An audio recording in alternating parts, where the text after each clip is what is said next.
It's episode 9 of Vision Denial. Day 2 of groups. We're My so name's happy. Everything's great. That's Dejected Josh and Connor. Today we have some very interesting games. At least pick and ban wise, there's a lot of interesting stuff that happened today. Sure. And a lot of sadness that I will address at the end of the episode. Okay. Got a pretty good question of the day. All right. So we Look forward to that. we got about 6 more games today. First starting with Machi. Let's go liquid. I don't know. I thought we said the strength of Team Liquid was their drafting. Yeah, well, yeah, And turns that's out what we also forgot they're from NA. So, like, all right. Sorry, go also- Connor. Be smart. Say things that No, make but, sense. that's the thing, right? Their drafting is very smart, and this is going to run into the theme, and I'll ask the question later. But for the moment, let's just analyze this draft real quick. okay, Because so they picked Caitlyn Lux. It's a good bot lane on its own. It's like, and all of their team makes sense in isolation. So I don't want to say their lanes are strong. You say the names of the champions, like okay, they took Graves jungle, great. Orianna mid, very strong. Mord top, cool. Yeah, all of those in isolation is fine. not that core. That core 3 makes my head spin a little bit. Okay. Yes, what I don't like is the fact that you're playing those 5 together because it's like No engage. yeah, they have no engage, they have no tank line.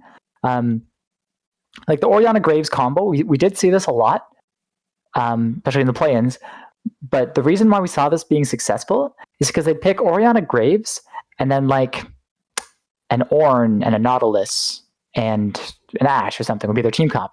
So you have the engage and the front line to go with it to set up for that Orianna Graves burst that you have. Mm-hmm. So like, sure, you have this burst damage, but you don't have the front line to protect for it.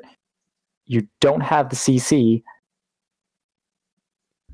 It's kind of like they almost just focused on like what the Wombo is and then forgot that Wombos need setup almost.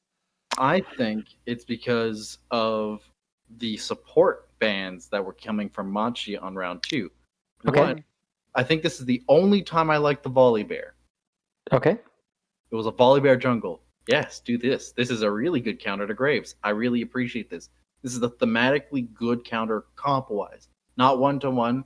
One-to-one Volley Bear will really suffer in jungle versus Graves. But okay, in terms of compositionally, this takes away from having to filter so much gold into Volley Bear that it goes to waste almost because it is just like a dash into stun bot. And this gives you just enough gold to be able to survive to become that role. And I think this was a great addition to Ornn. So you have a tank line and a pseudo tank line on top of like a main engage and a re-engage or a zone engage. This was a great core out of Machi. I don't like the Mordekaiser pick in this situation. This feels like they didn't know if Ornn was going to go support and Volley Bear top or Volley Bear support, and like it looked like they didn't know, so they were like, Impact, you're good at Mordekaiser. Yeah, cool. Despite the fact Mordekaiser has so many glaring issues and you're the only one who's shown success on it so far. Great. And so like this feels very on the back foot. Yep. Because immediately also Machi banned 3 of Team Liquid's almost staple picks in World so far. They banned Twisted Fate, Twitch, and Shen. Mm-hmm. It banned all of their options in terms of map play, either reaction or in terms of pace setting. Yep. And Twitch, which is usually their reaction to the draft, how they react in drafts. This, coupled with the fact that they banned then Thresh and Rakan, which would have been 2 decently okay engage tools to supplement this really weak core, tells me that Machi really predicted what Team Liquid were going to do coming into their match today and called them out and picked a comp that synergistically counters everything that this other comp was going to do. I love the Caitlyn Lux pick here. It's unfortunate that the core doesn't match what this bot lane is supposed to do. So, Yes. do you think this is one thing that I was kind of thinking is that kind of like Connor, like Oriana, Graves, Mordekaiser, like doesn't seem objectively bad like in isolation like those three, right? So it's like I the Caitlyn Lux, Yeah, I I wouldn't feel usually pick Mordekaiser with those two, just because. yeah. Mhm. Well, like so, like is the Caitlyn Lux? Because like one thing I wasn't like sure about when I was thinking about it while I was Okay. watching is like, is the Caitlyn Lux panic pick, or to a lesser extent like BM? We don't care what you've picked. We have this type thing. I think personally, I think it's that they were called out in the draft. Mhm. They did not have a suitable alternative that they were either A, comfortable with, or B, thought was good enough at answering what they had set up. Because they Yep. picked Caitlyn and then Ezreal Karma was picked and they pivoted to Lux. And so it tells me that the core composition that they had put in place required a different bot lane and they had to pivot, and then they focused on the lane portion of the bot lane to make sure that that could go ahead. Because this composition, with the call out from the Recon Thresh and Twitch bans, as well as the Twitch of Fate and Shen bans, tells me that Team Liquid were planning on playing a very dragon focused game. And Machi ended up getting all the dragons and heralds and neutral objectives. TL took second dragon. Hmm? TL Yeah. did take second dragon and second herald, but Yeah. But the neutral objective control was very much in Machi's control, and Mhm. it shows because they did not pick a composition that thrived with that. So Sure. they picked a lane that was supposed to be ahead so that they were able to get that neutral control, but unfortunately, that was the only lane that that had any that thrived, and I think that was done on purpose. Machi straight up ignored that side of the map because Ezreal Karma is a farming lane. They're not necessarily going to always push you in. They're not necessarily always going to be pushed in. They will always survive from farming, and they have a lot more utility later on when they group up. And so they just let Caitlyn Lux do Caitlyn Lux things, regardless if they're pushed out, and they tackle the weak part of Team Liquid's composition. Now, both of these teams had on paper really good poke and re-engage. Yep. Just that there was an engage option on Machi, which was the advantage. And both of these comps are very weirdly complicated to maneuver. Mm-hmm. And so I'm very surprised that Machi decided to opt into this kind of gameplay. I would also like to point out, Machi came up to play. Mm-hmm. Mission was ahead against Jensen, which was a question mark we all had for Machi going in. It's like, they're up against three teams with what would have been arguably significantly better laners, and all three lanes showed up. Mm-hmm. Yep. So a combination of all those factors, I think, is what slowly did them in. This feels like a similar draft to what Top did in the first day. It's like, well, they drafted a team comp that's fairly squishy, except I guess Top Esports had the set though, which gives them an actual front line to play around, because it can buy some time, and doesn't have a lot of CC, and says, we're going to outplay you, we're going to win our lanes, we're going to just have so much burst damage and get ahead, right? Like that's what they did, and they pulled it off.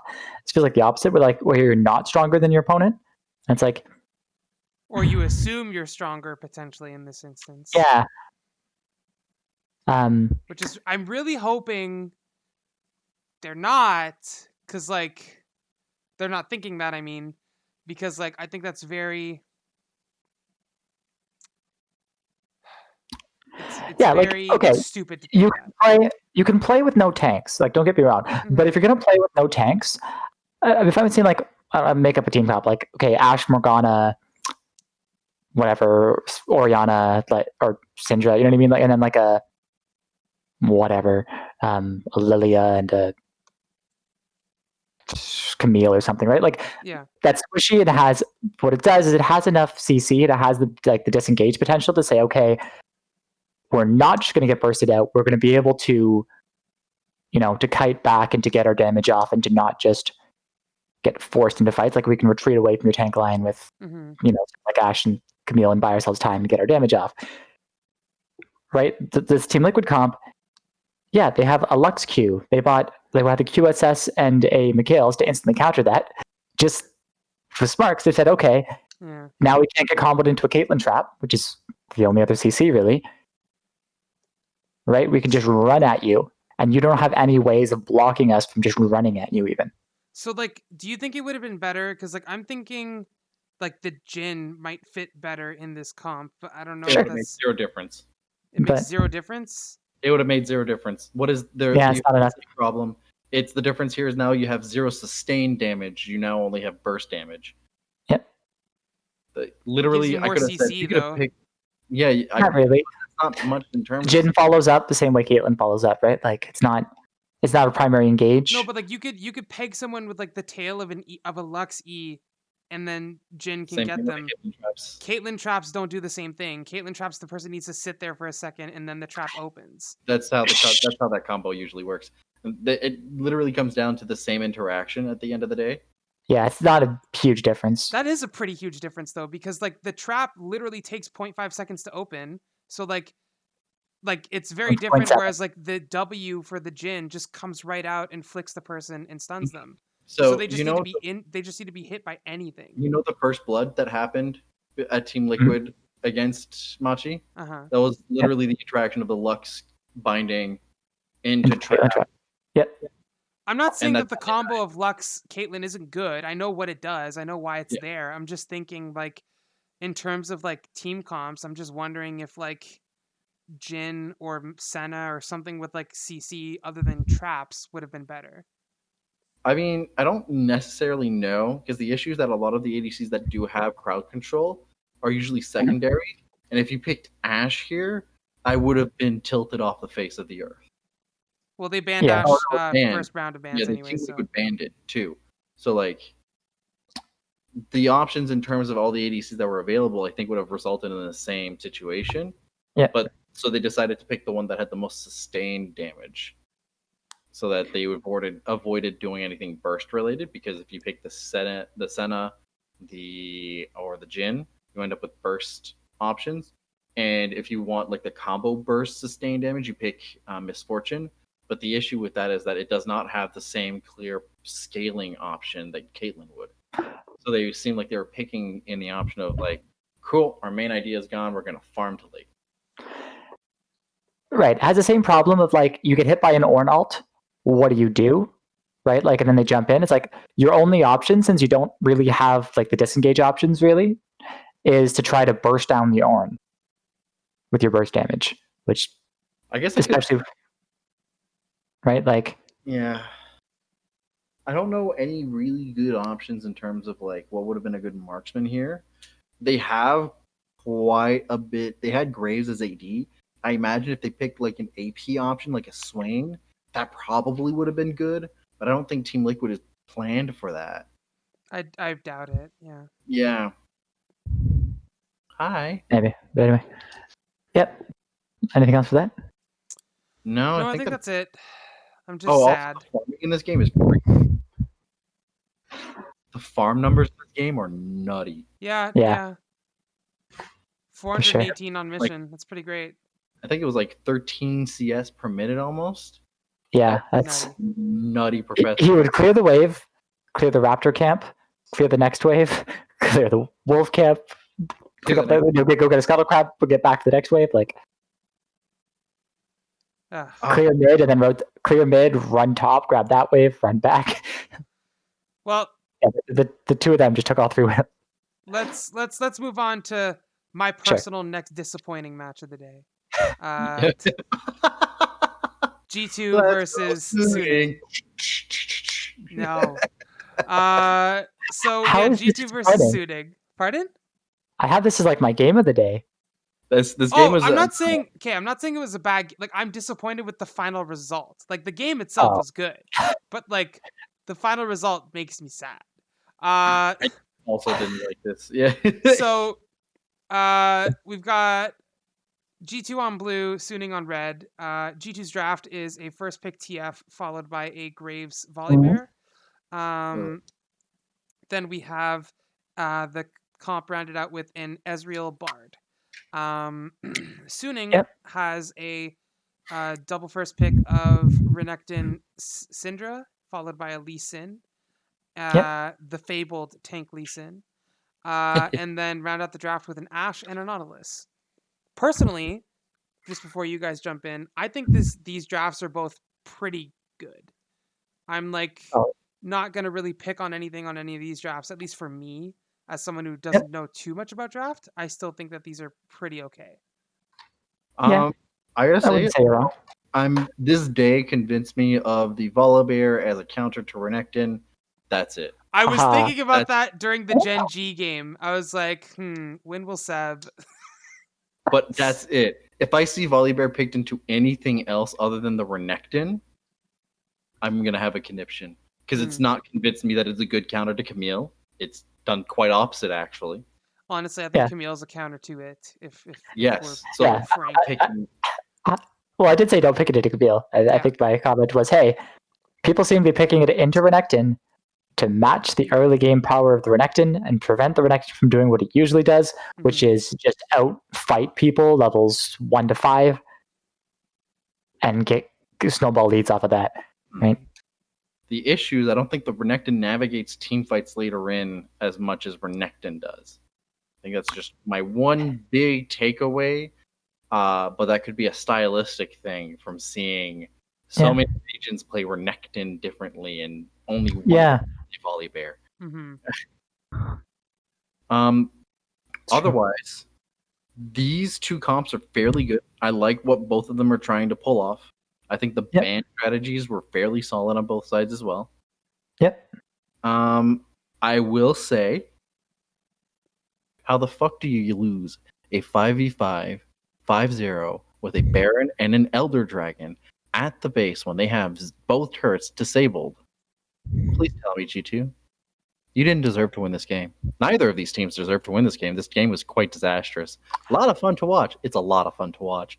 The first, I think, 20 minutes is pretty cool. But, how do you lose? Actually, I think Suning deserved to win. Just saying. And a Baron. That last fight, the Bard ult hit the backline and prevent the damage from coming through, which bought G2 enough time to focus down the Volibear and create an outnumbered fight, basically. And then, so the Bard ult bought them enough time to deal with the front line and to kite back to then be in a better position to win the fight. And then they just very barely managed to survive the Elder Dragon. They were retreating at 20% health. No, the whole team seemed very healthy actually at the end of that fight. Sure. That was a crazy fight. I don't know how they navigated around that instant delete button that was the Elder Dragon. Yeah, and people were living for a really long time. This is a clear picture of which of these four teams in Group A is the better team fighter. Which one of these four teams is a better decision maker, I think, is Machi, but that doesn't stop the fact that the clear better team fighters on a 5-5 even filling was Suning, as they were so far behind in gold, far in stats, or against two major buffs, and still won 5-0 in a team fight to defend their base, only to fuck up the way they were supposed to close that, and then had to contend with the fact that they were teleported into their base to lose the game. Cheese, man. The cheese. Every other scenario, Suning out team fights G2, doesn't fuck up the way that they finish the game and win. I'm thinking week 2. I'm not going to be surprised if Suning takes the rematch. I was disappointed in Sword Art this game, particularly. Yes, Connor. Yeah. Oh, continue. Go. Yes. So the reason why sometimes Thresh is better than Nautilus is because when you miss hooks on Thresh, it's oh, I missed a hook. It's oh, boo, I gotta wait 5 extra seconds. Yeah. So he was throwing a lot of hooks, but not only was he missing them, he was missing them and aiming them at terrain. Oh. Exactly. And pulling himself forward into the team And now you didn't land your CC, you missed your ability, your hook is down, which is also your escape on Nautilus, and you're just in a bad situation. It's not like he just did it once. He did it like multiple times. Like almost every team fight, he did it once. Like if you're going to aim a Nautilus Q that you're not sure if it's going to hit, aim it slightly away from the wall so that if it misses, it doesn't put you in a bad situation. Mm-hmm. Like honestly, like most Nautilus fights that's you see in professional. That's like beginner Nautilus. I'm not a good Nautilus player. That's just like beginner. So like most Nautilus play you see, it's like the fight starts off obviously with like the Nautilus queuing in, and then he stuns someone, and then he ults them or whatever, right? And then both teams go, it's go time, either to defend your carry or to kill the carry that just got caught out, right? These fights were almost all started with Sword Art going, I got you, bitch, and then missing, hitting the wall, getting so close to the enemy team that it's like the perfect opportunity to kill him. He's just tanky enough to not instantly die, and then Suning profit off the fact that they're just trying to zero down the Nautilus without him dying. And like that's how the fights were engaged. They weren't engaged by actually catching anyone out. They were engaged by doing the Timon and Pumbaa thing of being like, eat this, like take this. He was basically bait. I'm glad we agree on this. I would have preferred even if they picked Blitzcrank. Oh, it would have done. This is my usual comment. Yep. Oh, that was. It's so funny to me because like that was great. His Lee Sin was very on point. Like he was. They were saying like, yeah, he's playing the Chad Lee Sin. He's going following in on everything, jumping into the team, but managing to track his cooldowns and what's coming at him and his health bar to be able to get out every single time. Like it's actually crazy because like they made a comment about how like, you know, mostly since you see in solo queue and whatever, they're like full lethality and like they're gonna delete one person, but then they're probably not getting out. It's like this Lee Sin is tanky enough to like offer disruption with things like ult and his shield to like kind of help like get around the fights and shit like that. And then he also, because it's Lee Sin, he still has enough base damage to scare a TF, to scare a Graves, he goes warrior. Ezreal. He goes warrior into tank item. Like, so he had early game damage to make up for his early power spikes. That's why he was strong early. He went Spirit Visage when they had Ocean Drag, which is great. Normally, because it 30% more Ocean Drag effectiveness. Awesome. And what I appreciated that he was doing was went Knight's Vow on Ashe, put it on the Ashe, and was specifically jumping back always to his Ashe and putting down his slows and like pushing people away to protect his Ashe. So he's playing very defensive, knowing that his Ashe is immobile and buying space for the Ashe. This dude was literally support Lee Sin. Like actually amazing. You'd be surprised the history of like this team, or at least this specific roster. SOM and Sword Art are like big veterans, and these are like 3 newcomers. Yep. Right? Didn't Sword Art used to play on Flash Wolves? Yeah. Yes. He also used to play on like, I'm pretty sure on a Korean team. He's played all over the place. He's been everywhere. But he's known for like his thresh landing every hook. Yeah. Like that's what he's famous for. And then it's like, oh, Sword Art's missing all his skill shots. But yeah, I personally give my player of the day to SOFM.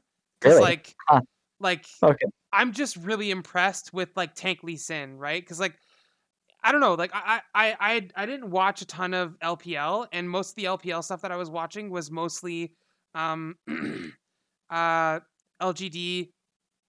and JD stuff. I didn't watch a ton of Suning, so like when I heard that he plays Tank Lee Sin, I was like, oh, that's okay. We'll see how that goes. So like, I'm personally really impressed. Maybe this is the way it always plays, and like it's like Josh, you're late to the party. Whatever. I'm late to the party. I'm here, and I'm appreciating it. No, this is why I was excited for this team. This team has really. I don't understand what the decision making was in this game. I don't know if it was nerves. This doesn't look typical of how they would usually play in LPL. They're usually super respectful, and they really bring up the pace and outplay the team fights. Like, this is such a fun team to watch. Like, just watching SFM alone is so much fun. You forget what everybody else is doing, and there's like some crazy shit everybody's doing. Yep. So yeah, there's I'm hyped for. There's a reason why I was hyped for Suning. Suning and Machi, I've been hyped for, and I'm gonna be so happy to see them face off against each other. This will be a great litmus test for like both of them. Mm-hmm.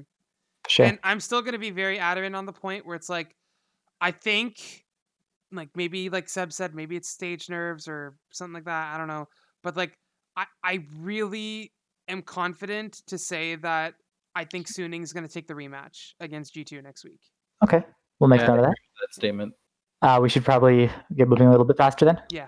I mean, this next game is not much to talk about. We'll get it over fast though. It was fun. I liked it. I enjoyed it. So we had Damwon versus Rogue. Rogue on blue side. Sorry, what? I want to make a point because of Damwon versus Rogue. Yesterday we talked about how DRX had a Pantheon support. It wasn't DRX's support, whose name I keep forgetting, that championed the Pantheon support. Keria, I think. It's not Keria. It's Beryl. Beryl's the one who made the popularization of Pantheon support. And even from his own words from like interviews, he's like, no, this isn't good. I don't know why I make it work, but this shouldn't work. It didn't work this game. It didn't work this game. And it's just a point of note of proof. But yet they still won. And I think it's very fitting that the best Pantheon support in the world couldn't make Pantheon support work, and yet the team won. Well, we'll come back to that later in the day. But because the next game, oof. Yeah, but they basically won. They won off of the Lulu top, Graves jungle, and Lulu's just supporting the Graves. Graves camping top lane. Like, I do want to say, I hate almost everything about the picks that Rogue had. Oh yeah, okay. I'm fine with the Syndra Callista. Okay. Given all of the options that were left open after the bans, Rogue picked Hecarim, which is like pretty far down the list in picks. And they also first picked it, which is a big But also, it's not like your team comp that has like whatever, a Shen and a Camille or something who can or whatever can jump in. It's like, what are you gonna do? Throw the Tarek in to support the Hecarim? Like, what's supporting this Hecarim? Is Hecarim gonna, like, the point they make with Hecarim usually is Hecarim does not one-shot people. He's not an assassin. Unless he gets super, super far ahead. Mm-hmm. Or like an AD carry is totally alone and he just has the time to just, 1v1, whatever, that's fine. Yeah. But he doesn't just jump into a team and delete them all. That's not a thing that wouldn't be fair for the game, right? Like, there's a reason why he's really good and play with something like the Shen that can go in with him and they can, or a Galio or something like that. Yeah. Exactly. Stuff that can go in with him. There's nothing on this team comp that supports the Hecarim. Not really. Mm-hmm. And I really hate the Gangplank and the Tark. Mm-hmm. I really like. None of this synergizes. Cool. Yeah, and they punished Gangplank's early game. Yeah, they picked the Tark to help with the Callista bot lane. You're like, all right, cool, that's a staple combo. But if that staple combo synergizes not at all with the rest of its composition, then what's the point? It doesn't add anything to Syndra's ability to zone control and team fight. Gangplank is up and nowhere, and Hecarim, while the rest of the team is like, where we're still here, zoning. Yeah. Like, and honestly, the fact that Damwon threw this curveball, I think was just to like add salt to the wounds to Rogue's awful drafting. Really? Oh, wow. Yeah. But it's not even that hard to fix. Like, it's not competitive, but like, replace that Hecarim with like a Nunu, and you have a defensive disengage based team comp. Hell, I would have preferred almost. Would have preferred the Lilia here. Yeah, sure. Yeah. Too much CC. There would have been like some CC here to deal with, but like it's not like it changed very much, and it would help with some re-engage onto after you've been zoned out. Hecarim doesn't help with the re-engage, but Lilia does have a decent amount of re-engage, and would have played much better against this Graves, who bullied the hell out of this Hecarim. Yep. Who else is available? I'm pretty sure Evelyn's available. Oh, look at that. Yes, it was available. What else was available? Elise was available. They are playing Callista at the very least, which is strong. And Yeah, like I don't like understand. Evelyn Gangplank is really, really weak top side of the map, but With a Elise, you would have been able to supplement that really early, Yeah. and especially with a Lulu. Like Mhm. there's so many things you could She's so not. squishy. Just get her. Just But get you her. did not need to pick Echo first when so many other jungle Mhm. options existed. no, that's very true. And I Anyway, didn't Gangplank Tark to the answer to everything. It was just so bad. I was really and sad like they because went I in. liked the first Rogue game that we saw versus PSG. So I thought we'd see more Yeah. of that like energy, but let's But hope that that they're level better with the 2, rest of the games. where they're saying, okay, Gangplank doesn't level his oranges until level 3. So we're gonna go. Both of us get level 3, get the push, and then go for the dive before he has his oranges even like available. Is that this game get or the next game that this game. gang? It's this game. Oh Yeah. yeah, like there's like a fadeaway. The Graves like fadeaway kills him, and I'm just like, wow, Yeah. like that's disgusting. Yep. I think this is also a really good example of how Damwon recognized the predictability of Rogue. Yeah. Knew where everyone was going to be at all times with or without vision.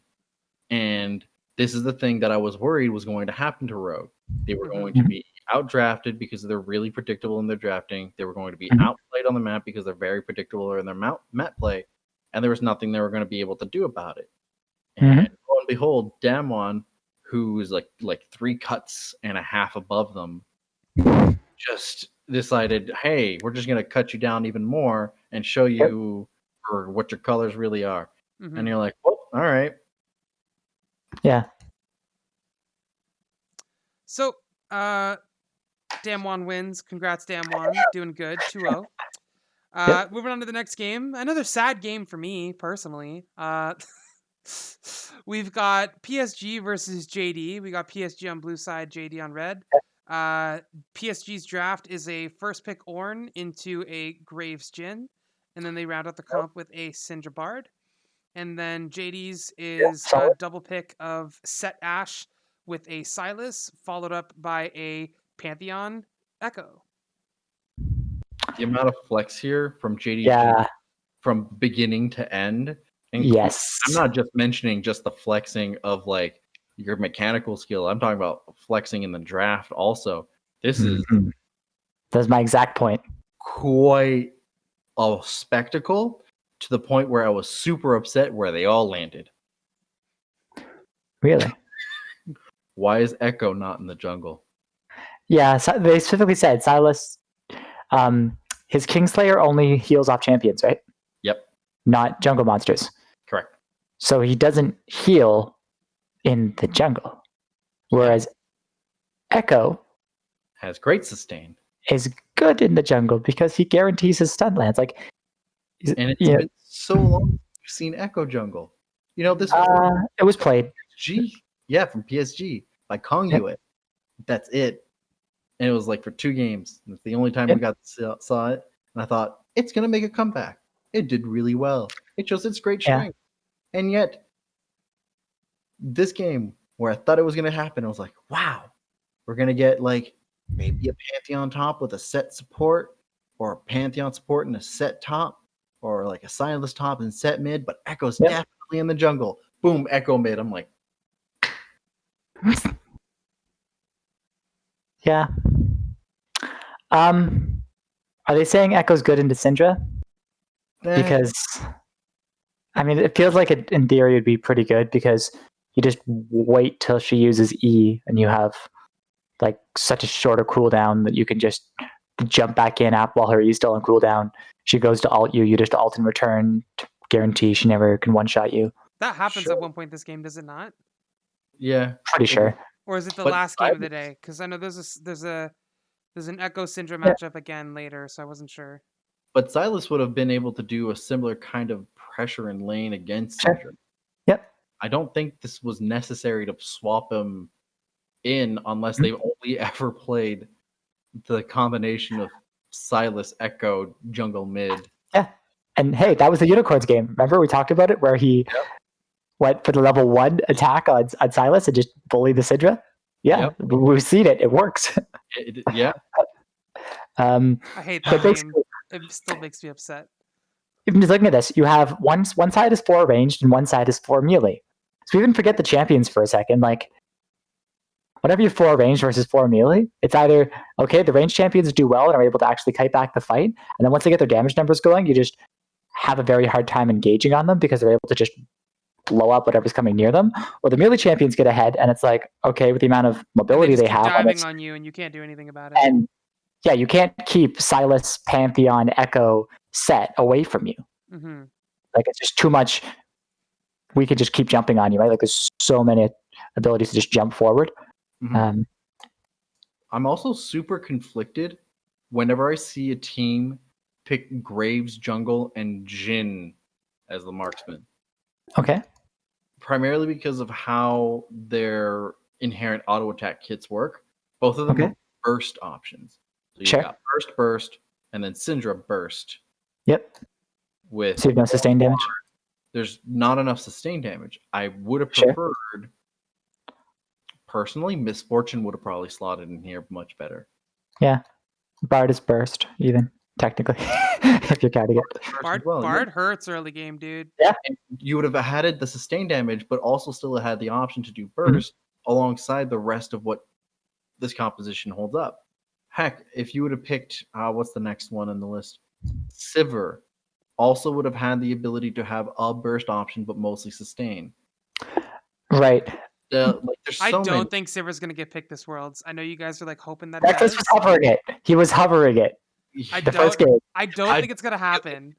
Either. It's so far down the list of priority in terms of all the other ADCs.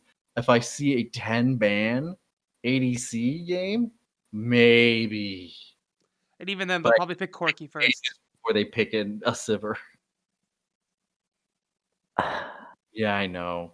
It honestly, I think when Sivir's in the meta, we get very interesting lane manipulation games. But that's not going to be the case, unfortunately. We'll see. I'm betting it's going to happen. I think PSG also looked very lost in this game, which really strikes me as crazy. They're the most stable team out of like the PCS region, and they usually are very good at like determining when things are supposed to be done. And this time they just like, what's JDG doing? All right, cool. Other side of the map, or oh, cool. Stop them from doing this. And it was like very half a step behind. But also, like, even just like the team composition, it's like they have even like something like a better dive than even like a Volibear would be, because they have Set, famous for, he just puts down the giant big shield and says, okay, I can take a few tower shots. They have a Pantheon, block tower shots, and they have an Echo, dive through, alt away, like, and the Silas with the multiple dashes and the healing. It's like, so as soon as they're ahead, as soon as they get to the point, right, like where they can start diving you, they have such an insanely good dive composition that the second they're ahead enough to be able to just one-shot people, they say, okay, forget your towers. Nowhere on the map is safe for you because we are so good at just diving. You can't just sit under your towers and try to farm up. Mm-hmm. Right? Like 1830, I had as they go behind the very back of the jungle and go behind the inner tower. It's like bordering their base behind the inner tower, and then just dive as a full team. Yep. Right? Like, usually when you're losing, you want to use your towers as defense, but your towers aren't saving you. I'm very impressed with the way that JDG did still take advantage of the lead that they brought up early, because the major compositional difference here, I wrote it here, the first thing I wrote, it says, where was it? I would prefer Echo and Jungle, but overall great tools. It was at 15 minutes, they have a 5 gold lead. JDG needs to balloon it in the next 5 minutes. They have a 5-minute window when they have a lead at 15 minutes. Okay. And at 20 minutes where the composition starts slowly being outscaled by the other side. Because the other side, the burst options, every burst champion has a better scaling option than any sustained champion, because otherwise, why would you pick any burst option? But that still doesn't stop the fact that JDG had a 5-minute gap to balloon their lead to a point where it doesn't matter how the scaling happens, they'll finish it up really quickly. And guess what? At 20 minutes, they went from 5K to 12K lead. So I'm very impressed with how quickly JDG ballooned this lead and how intelligently they control all the neutral setups to do so. So like, Okay. JDG, I think, is now ramping up to like being comfortable in this world stage and is starting to show that they are the intelligent team out of. Let's also LPL. remember that their only other game was against Damwon, who's looking pretty good. So Yeah. we also need Yep. to remember that. They've still got one more Yep. game to go before they've done the round robin. But yeah. Anyone else have any more comments? All right. Gen.G TSM. Oof. Gen.G, All right, so we've got Gen.G on blue. Yeah. Yeah. Mhm. Gen.G on blue with TSM on red. Gen.G's draft is a first pick set into a Lilia Volibear. Then we round out the draft with a Ezreal Karma, second Ezreal Karma duo of the day.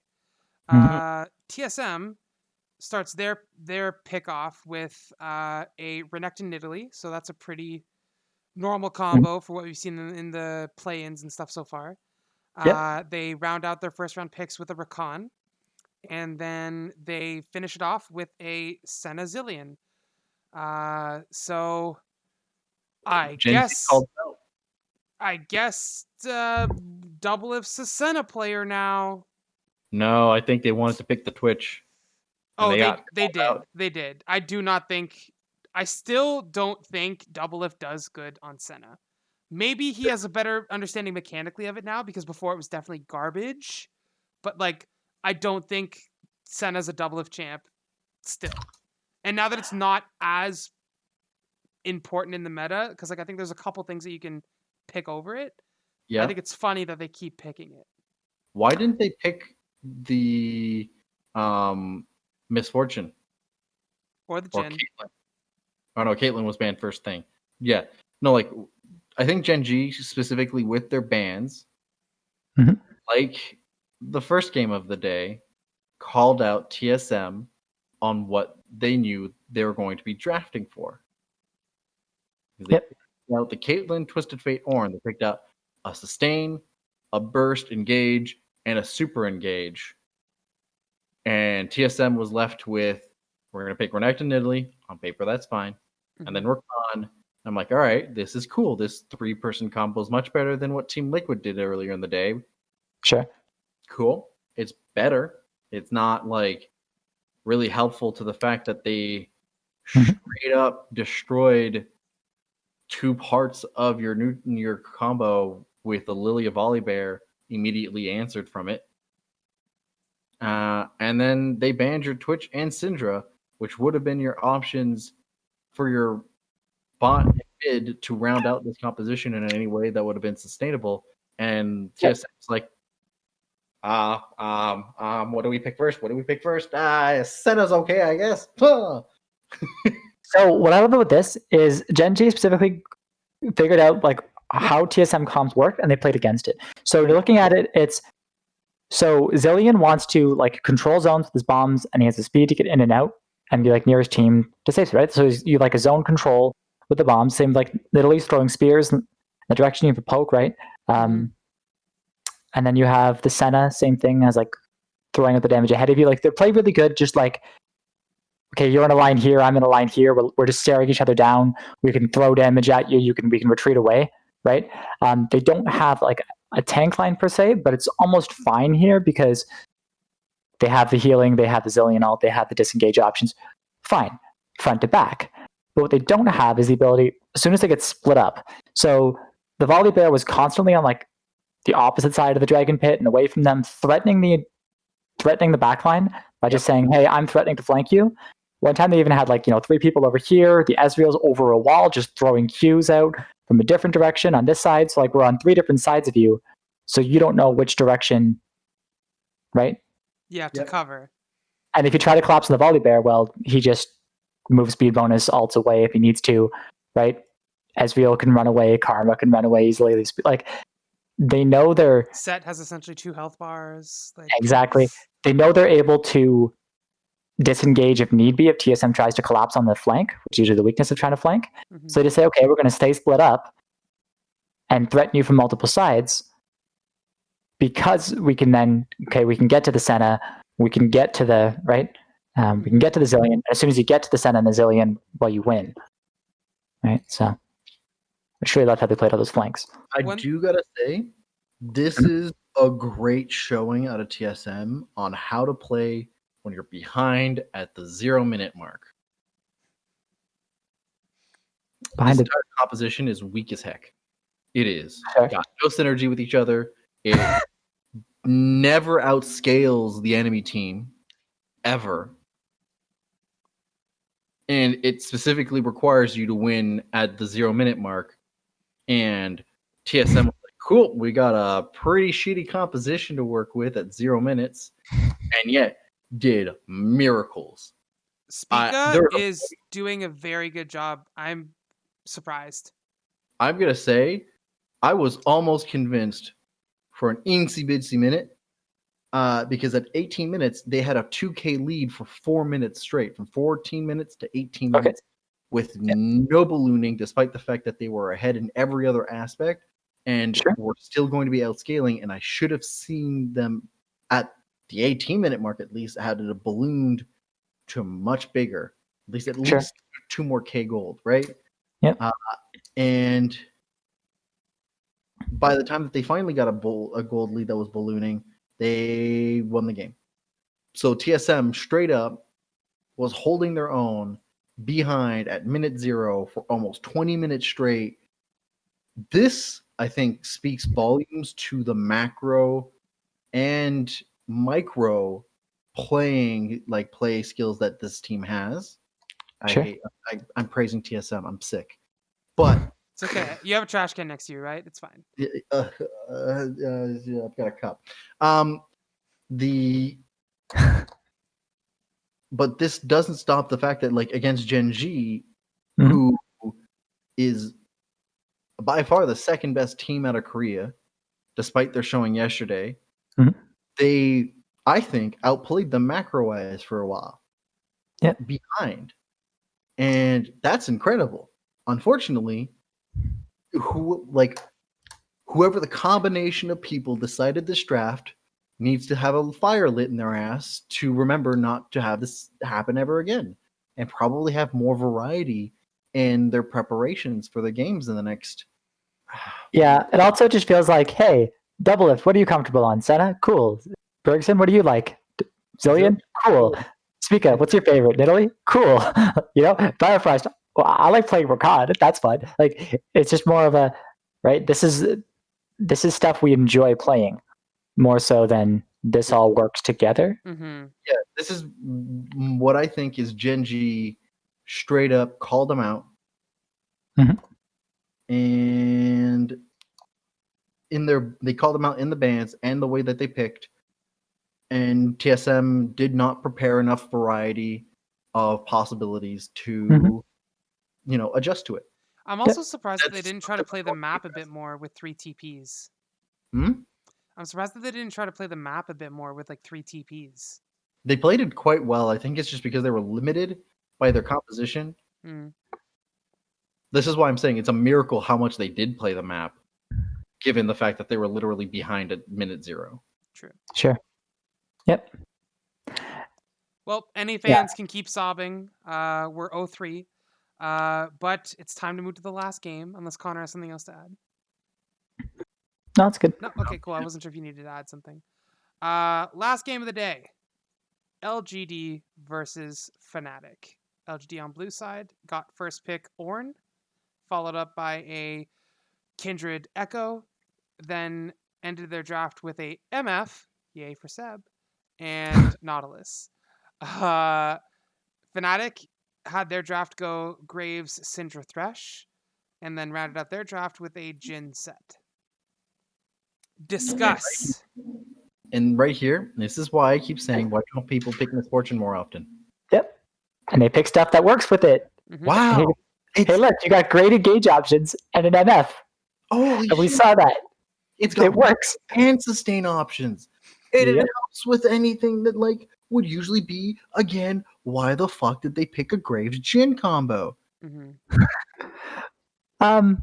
Yeah, other than that, it's not too bad, but I agree.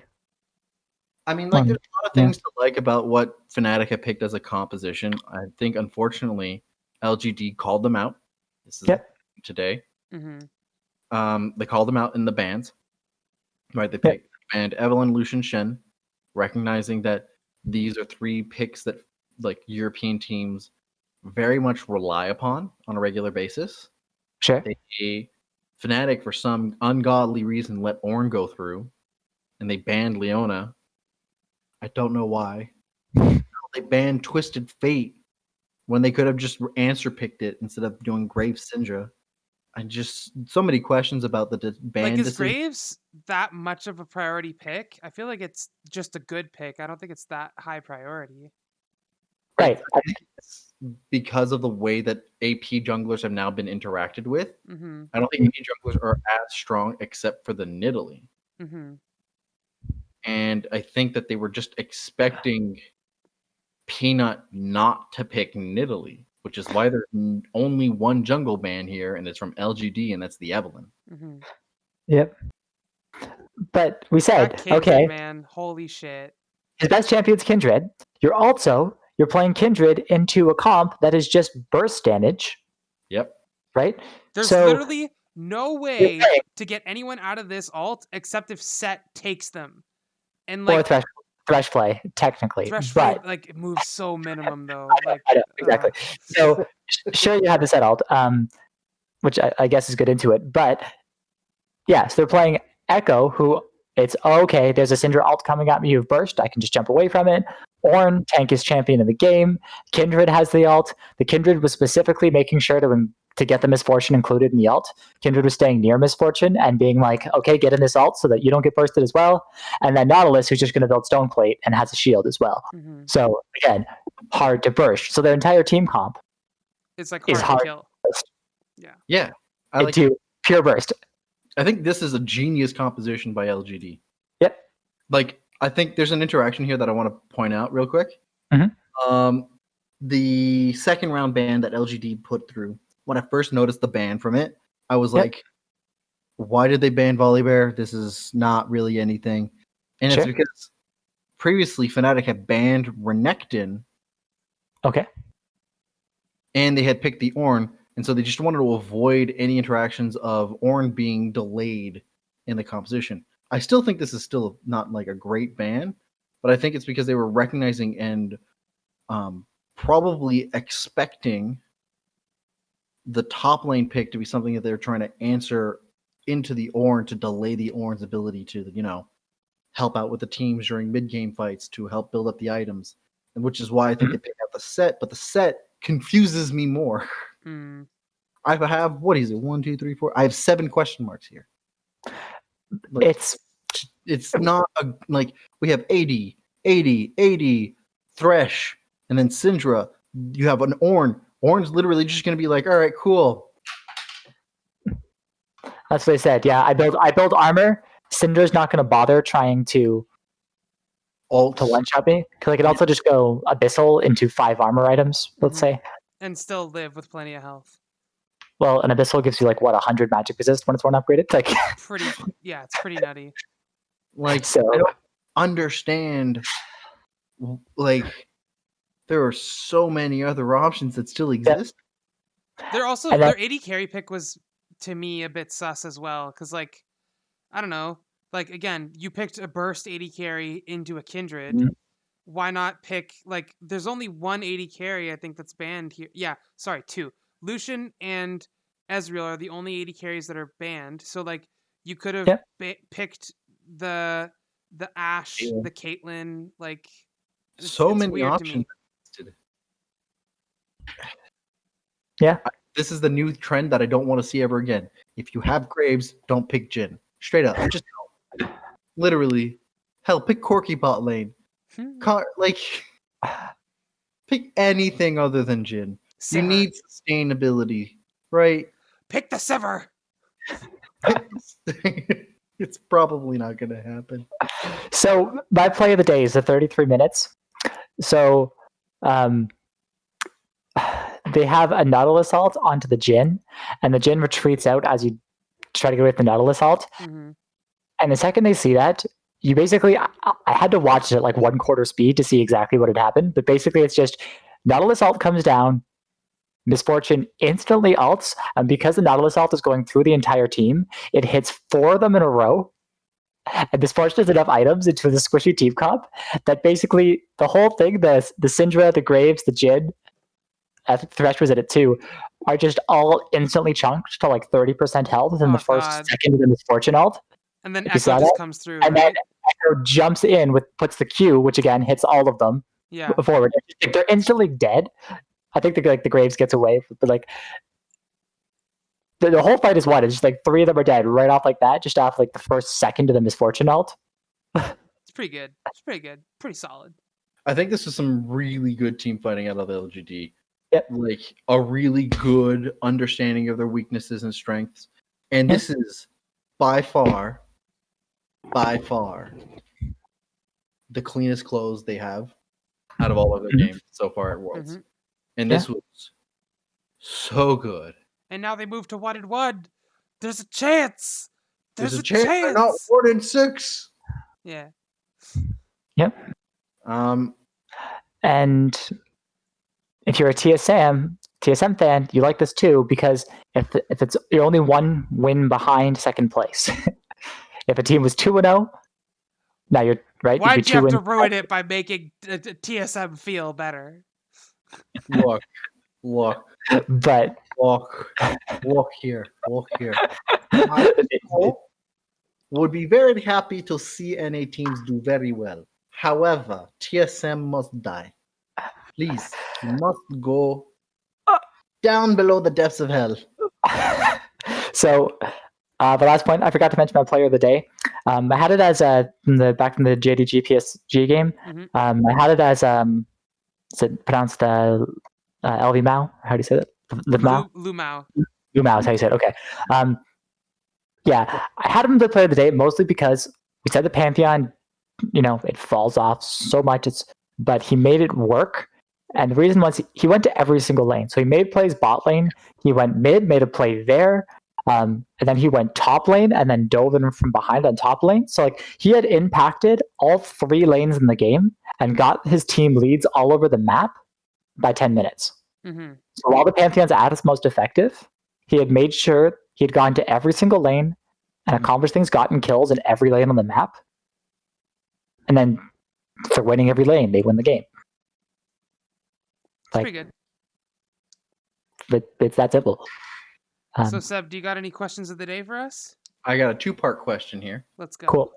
All right, cool. Are NA teams, and by proxy also European teams, because I noticed this upon our analysis, so Western. Are NA/EU teams drafts becoming too predictable now that the meta has been adopted globally? That's the first part question. Okay, so answer that. Okay. Yes. I think it's a little bit of that, but I think it's also that NA and EU also have a very predictable play style. Like they want to play a certain way as well. So yeah, I'd say there's hope still that they're not 100% figured out, but it's not looking great. I think it's very team dependent. So G2, no, they don't fall into this, right? They still have the flexibility. Rogue, yeah, they have their priority on these, on an Evelyn team comp or a, what did this time? Drafting specifically what they're comfortable with. Same thing with TSM. They're like, oh yeah, we just like playing Zillion. Let's do it, even when it's not necessarily the strongest thing. Mm-hmm. So it's more of just a drafting for what they're comfortable with and what they'd rather play. Same thing with Rogue. So the 2 of them do that. I don't think FlyQuest has that issue as much. I don't think G2 has the issue at all. Fnatic.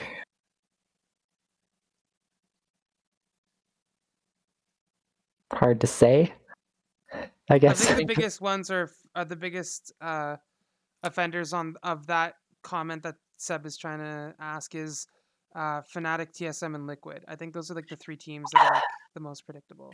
So, I think they. Okay, so they the new Impact just wanted to play Mordekaiser Shen, and we talked about this. Yes, it looks great on. So they banned the Shen and went, okay, pick Mordekaiser. It's not good in this team comp. Mhm. Go ahead and have Mordekaiser, right? So that was good adaptation. And they kind of just baited them into the Mordekaiser pick. Mhm. So, but I don't want to say, oh yeah, Liquid is like, I don't want to say it's a trend based off Liquid drafting bad in one game. Yeah, it is only one game, but I'm talking more off like TSM and Fnatic. That's why, because they've had 2.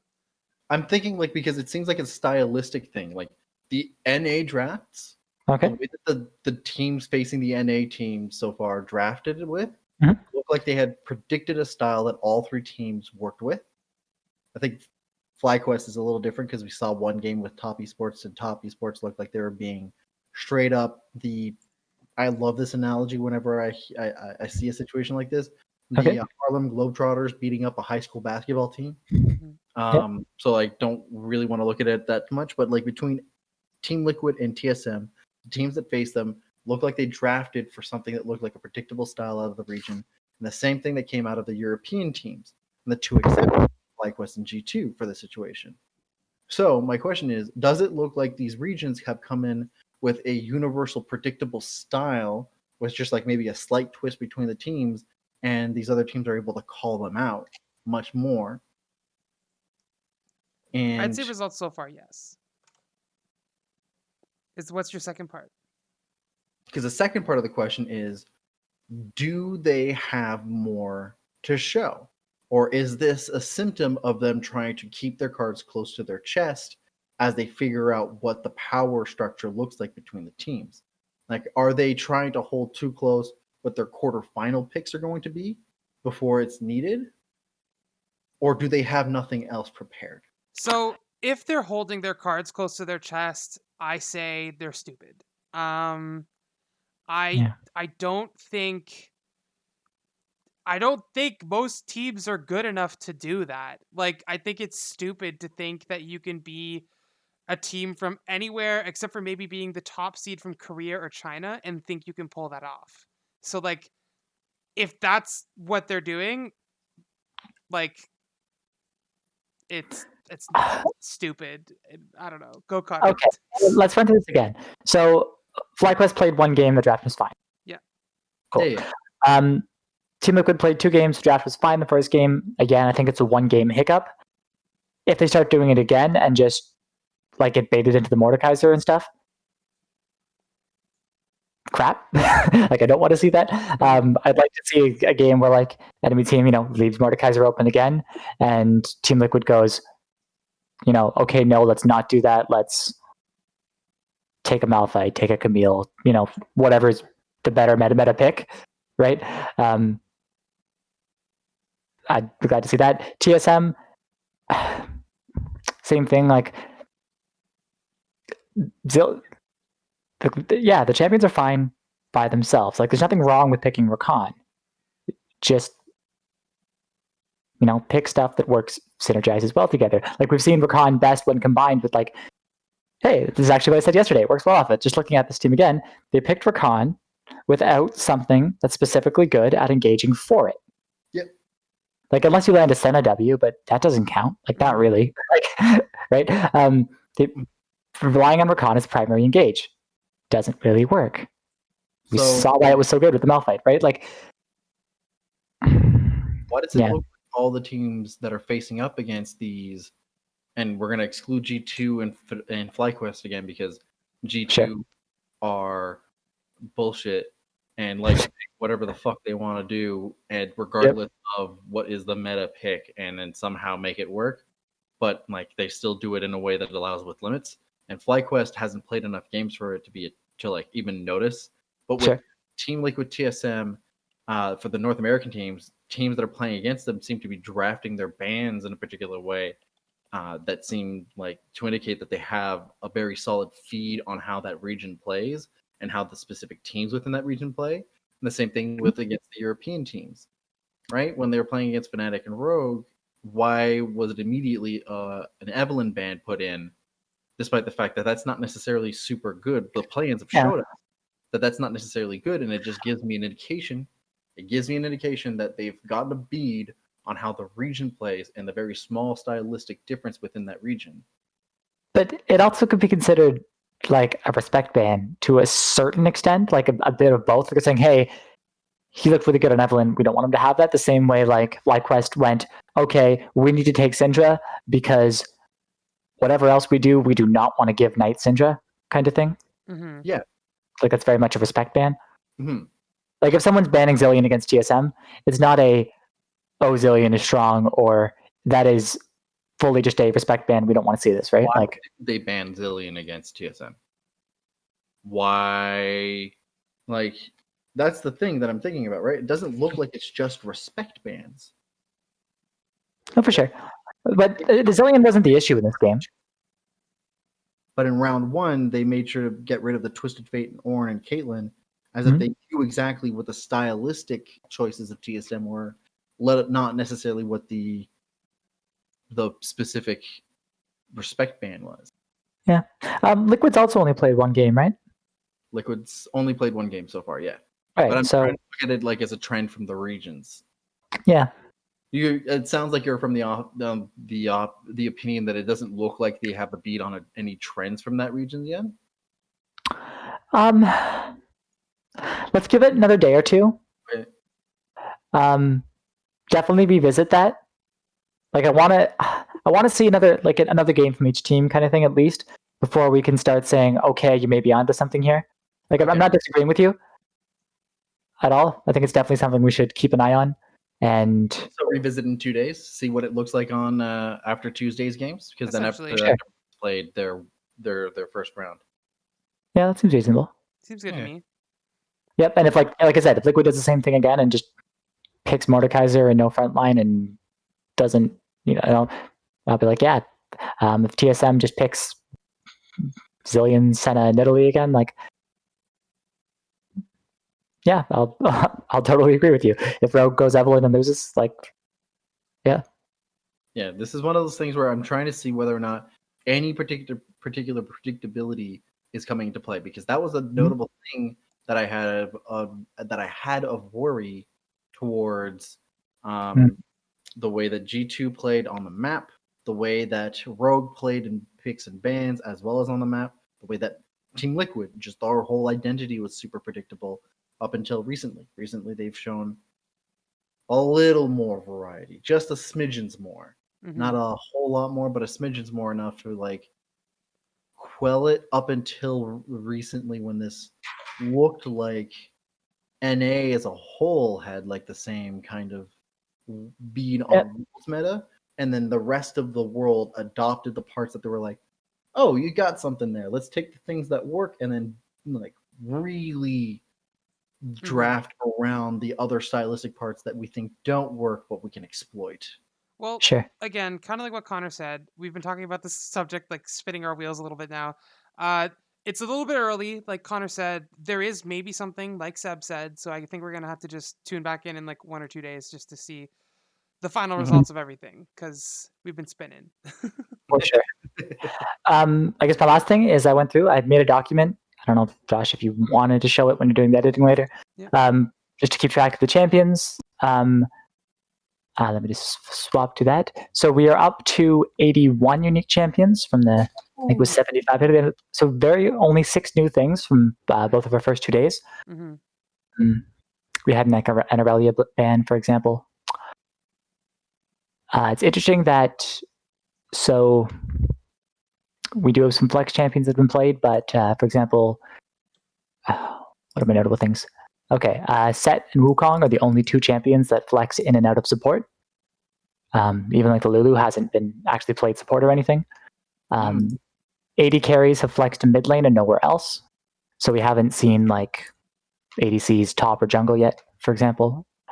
And we also have, Set's the only thing that drafts. It's in 4 different roles.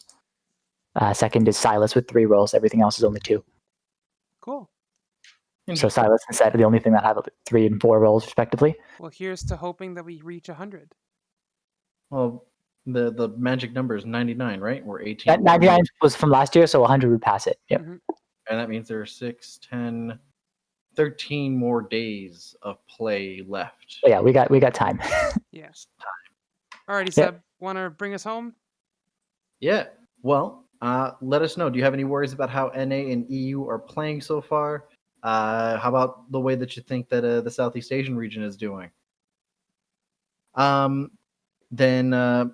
let us know in the comments down below. Do you have any predictions of what something new that's going to happen? What do you think is going to be the total number of champions played this year? Is it going to be more or less than 99? I know we covered it earlier in an earlier episode, but I'm curious. Let us know. Take the time to like and subscribe if you have the chance. And again, thank you all those who watch. We really appreciate it. We'll see you all tomorrow. See ya.